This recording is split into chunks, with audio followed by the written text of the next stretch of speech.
everyone, welcome back. Thank you for joining me today. My name is Erin Gifford and I have been a graphic designer for almost 16 years now, and I create Adobe Illustrator and Adobe Photoshop tutorials on my blog, and I have a new one to share with you today.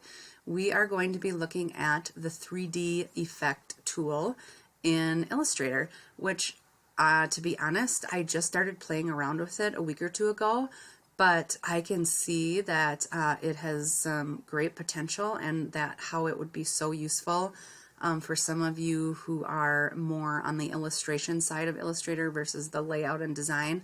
So let me show you a demonstration.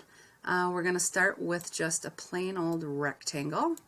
And you can make this rectangle whatever color you want.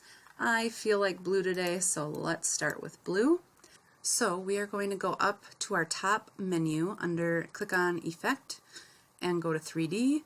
And then all three of these choices bring up the same option window, so it doesn't matter which one you click on, just click on one and our options window comes up.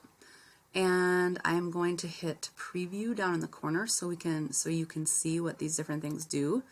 And you can see when I hit preview, it just put the standard default settings on there, but you can see it went from a flat rectangle to a 3D rectangle, which is awesome.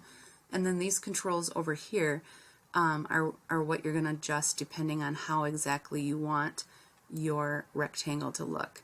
So you can adjust different axes to give it a different look. Ooh, I like that.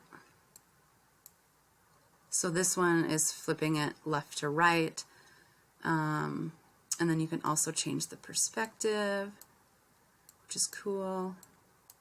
It's adding a little bit of a stroke. There you go. Okay, so really you could play around with this for days, but these controls are going to adjust what your object looks like. And there's other options down here. Extrude depth.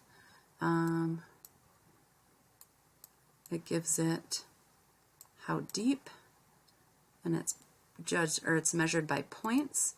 You can change the caps so that it's all one color or shaded. And then there's some shading options down here too. Wireframe, no shading at all, diffuse shading, or the default, which is plastic shading. And obviously there are even more options down here, a little bit more advanced, which I am not comfortable showing you, and I haven't dove into those yet, but you know what? I always say, just dig around, learn. That's how I've learned a lot of this stuff. So, because when I was learning, there wasn't YouTube. But anyway, thank you for joining me today. I hope that you have some fun with the 3D effect tool, and I can't wait to see what you create. I want to make sure that you look below if you haven't already A, subscribe to my channel so you get the updates, and B, there's a link to sign up for weekly tutorials delivered to your inbox, so go ahead and do that. And there's a link for the Illustrator resource guide. So check that stuff out below, stay in touch with me, and we'll get you through this creative journey and on to the next step.